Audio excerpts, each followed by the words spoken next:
Bore కొడుతుందా?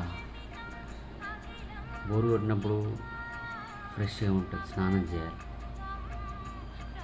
మంచిగా స్నానం చేసేసి మీకు నచ్చిన ప్లేస్ ఏదైతే టెంపుల్ వెళ్ళు, ఒక జాయింగ్కి వెళ్ళు, అలా అలా మీకు కావాల్సిన అవసరం ఉంటే కొనుక్కో.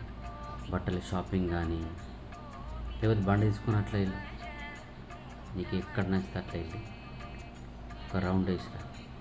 కూరగాయలు కొను, షాపింగ్ చేయి, తిరుగు, ఎవరైనా కలువు, టెంపుల్ వెళ్ళి జపం చేసుకో, ఏదో ఒకటి. పారే నీళ్ళు ఎప్పుడు ఫ్రెష్ ఉంటాయట, ఆగిన నీళ్ళు వాసన వస్తాయట. ఆ టైప్ ఎప్పుడు నువ్వు ఏదో చేసుకుంటూనే ఉండు, ఆగిపోకు ఒక కాడ. చేసుకుంటూనే ఉండు మైండ్ ఫ్రెష్ ఉంటుంది. ఒకటి కాడ కూర్చుండి రీల్ చూసుడు,